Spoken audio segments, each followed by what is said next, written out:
Have you ever been on a walk in the forest and looked up? What did the trees look like?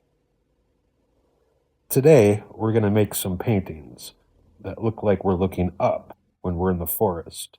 They're going to look something like this. Now, what I want you to understand first about this is the concept of linear perspective. Linear perspective is a really scientific way to draw. It's about parallel lines meeting in the distance at a point called the vanishing point. But when I look at this railroad track, I know that those rails are parallel, that they are the same distance apart, even in the distance. But the way my eye sees it, they will come in and converge, come together at a point in the distance. This is really how your eye sees the world. Parallel lines going away from yourself will converge. Look at how the room is. Look at a table. Look at the floor or a hallway. Right here, we have the trench run from Star Wars, and there's a point way in the distance, about the size of a womp rat, where you can see that the parallel lines are coming together. You can see this in cities, you can see it on a dock.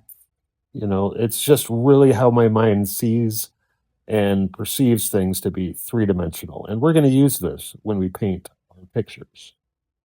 So I like this first part. I think it's pretty fun.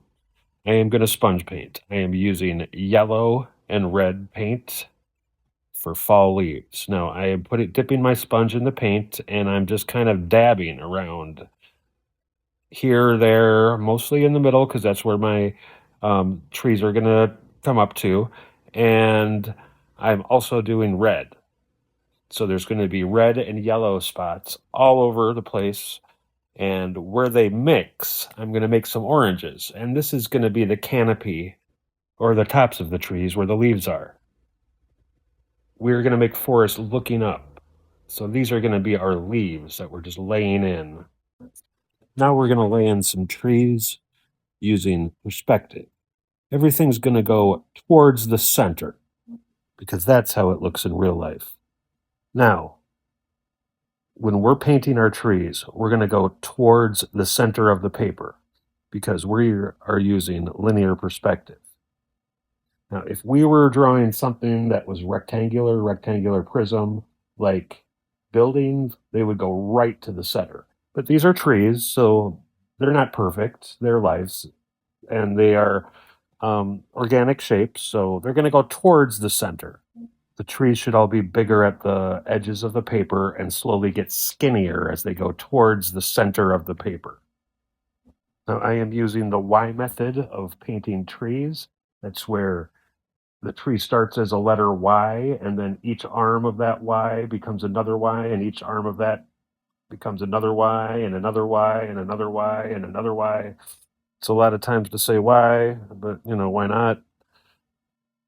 Again, my trees are not going straight up and down. They're going towards the center of the paper. They are starting out thicker and getting skinnier as they go towards that center of the paper. If you need to flip your paper around, that's fine. It's a little bit easier to paint stuff going right side up. Just make sure everything, the top, bottom, sides of your painting, all the trees are going towards the center. Now that looks pretty good to me, but I think these trees need some texture. The word texture means how something feels. Textures can be smooth, prickly, furry, or a lot of different things. Visual texture in art, in painting and drawing and that kind of stuff, is when the marks make it look like something has a real texture.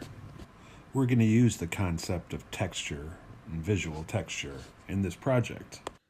Now look at this tree bark. It has texture, and it's going to be a lot more interesting of a painting if we add texture to our painting. Now I've used some brown paint and I'm mixed a little black in it to make a shade. And I'm just going to add little lines here and there. I'm using a small brush so I can make tiny lines of texture within my trees. Take your time with this. Don't rush. Spending a little bit of extra time here will really make your art pop. I'm also adding more Ys with this color up higher in the canopy. so I can just kind of see the branches a little better. And again, you can flip your picture around however you want, however feels more comfortable for you when you make your texture on your trees, the texture of the bark. So I hope you like this. This is a fun project. You get to sponge paint. We get to do a little bit with linear perspective. We get to add texture, and it's just, I really like the way these turn out, and I hope you like it too. This is Mr. Walden, and I'll talk to you later.